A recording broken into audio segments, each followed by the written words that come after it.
ಖ್ಯಾತ ಹಾಸ್ಯ ನಟ ಆದಂಥ ನರಸಿಂಹರಾಜು ಯಾರಿಗೆ ತಾನೇ ಗೊತ್ತಿರಲಿ. ಕನ್ನಡದ ಹಾಸ್ಯ ನಟ ಆಗಿ ವೈಟ್ ಆ್ಯಂಡ್ ಬ್ಲ್ಯಾಕ್ ಕಾಲದಲ್ಲಿ ಕೂಡ ದೊಡ್ಡ ನಟರಾಗಿ ಕೂರಿಸ್ಕೊಂಡಂಥ ಈ ನಟ ಇಂದು ನಮಗೆ ನೆನಪು ಅಷ್ಟೇ.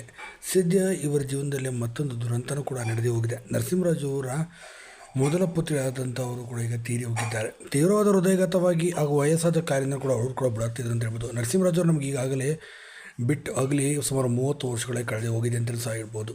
ಇನ್ನು ಇದೇ ಸಮಯದಲ್ಲಿ ಇವಾಗ ಅವರ ಮೊದಲ ಪುತ್ರಿ ಆದಂಥ ಧರ್ಮಾವತಿ ಅವರು ಕೂಡ ಕೊನೆಯುಸಿರೆಳೆದಿದ್ದಾರೆ. ಅದು ಧರ್ಮಾವತಿ ನರಸಿಂಹರಾಜು ಮತ್ತು ಎರಡನೇ ಪುತ್ರಿ ಆದಂಥ ಸುಧಾ ನರಸಿಂಹಮೂರ್ತಿ ಅವರು ಕೂಡ ಇಬ್ಬರಿದ್ದಾರೆ. ಸುಧಾ ನರಸಿಂಹಮೂರ್ತಿ ಅವ್ರನ್ನ ನೀವು ಬಹುತೇಕ ಗಟ್ಟಿಮೇಳ ಸೀರಿಯಲ್ನಲ್ಲಿ ಅಮೂಲ್ಯ ಅವರ ತಾಯಿಯ ಪಾತ್ರದಲ್ಲಿ ನಿಭಾಯಿಸಿರೋದನ್ನು ನೀವು ನೋಡಿರ್ತೀರ.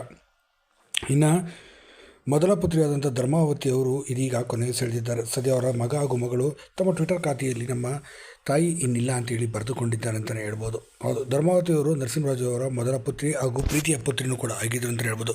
1-2-3 ನಾಟಕಗಳಿಗೆ ನಿರ್ಮಾಪಕಿಯಾಗಿ ಕೂಡ ಹಾಗೂ 1-2 ಸಿನಿಮಾಗಳಿಗೆ ನಿರ್ಮಾಪಕಿಯಾಗಿ ಕೂಡ ಇವರು ಕಾರ್ಯವನ್ನು ನಿರ್ವಹಿಸಿದ್ದರು.